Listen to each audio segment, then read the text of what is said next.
Looking for love in all the wrong places? Well, we're here today with Jennifer Styers. She's a love coach, and she's going to tell us how to get started in finding love. Welcome, Jennifer.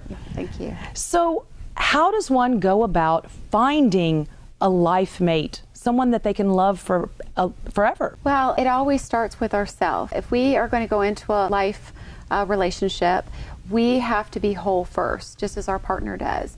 So the most important thing is to know who we are. Getting into a relationship, it will never work if we're not aware of who we're coming in as. And if we don't love ourselves, nobody else can love us. Oh, I've heard that a million times, and I couldn't agree with it more. So finding yourself is the first step. How does one go about finding oneself? Well, I think there's lots of processes for doing that. I think first and foremost, we have to be honest with ourselves. We have to be willing to look at who we are.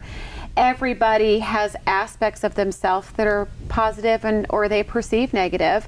But I think first and foremost, people need to understand that not everything about them is going to be wonderful. They need to know their strong points. They need to know their challenges, but they need to love all those. Right? I love that, because so many people do. They pick out the negative and don't focus on the positive, but we all have, but that's what makes us people, right? Absolutely. Human. There's many processes we can go through. The very first one is the words I know you've heard a million times, the I am. Ooh. And that's just a great place to start. And that's usually where I have all my clients start is, who are you? And state that in a positive sense. Okay. So, you know, it just needs to be a list of adjectives.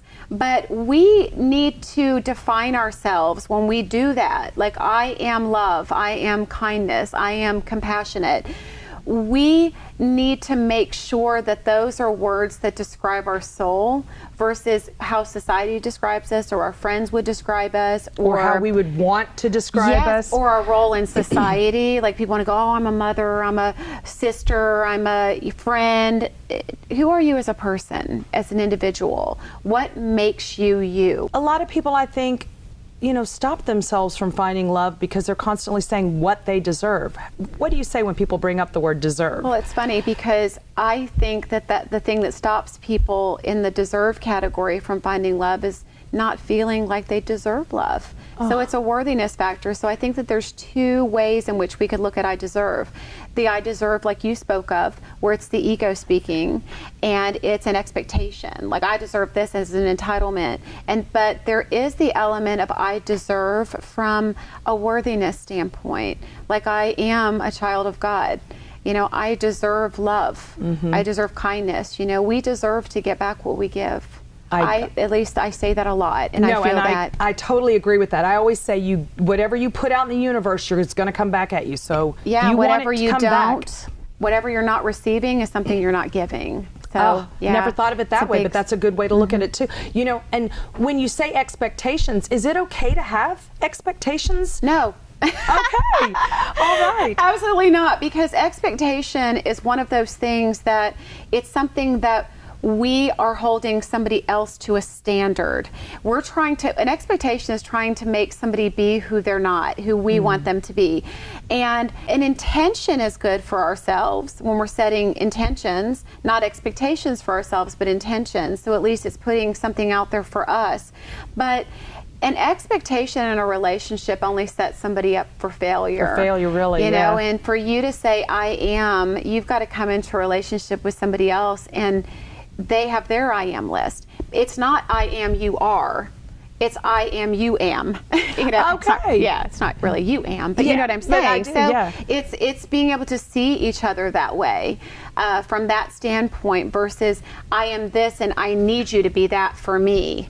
Because that's what an expectation is. That is an expectation, is needing something from someone. And that can be simple. That can be as simple as somebody saying, well, I needed you to hug me at that point. I needed you to tell me this when I said this to you. And how would someone know those things? Expectations are, that's right. That's it. You're holding somebody to a standard, something they're going to read your mind. Never going to happen. Never going to happen. Never going to happen. And then you're going to be disappointed and say, that person's not for me. Would you say that it's okay then if you come home and you've had a bad day to communicate with someone, I really need a hug right now. Absolutely. I mean, that's what we should do.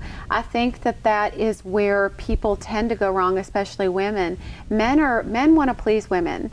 And women, we want a man to read our mind. So what happens is, because men are so direct, if women can learn to be a little bit more direct and tell a man what she needs, or to tell him, a lot of times it's great in a communication to be able to say, you don't have to fix this. I had a bad day. I just want to talk about it. If you can just let me have 5 minutes, you don't have to fix anything.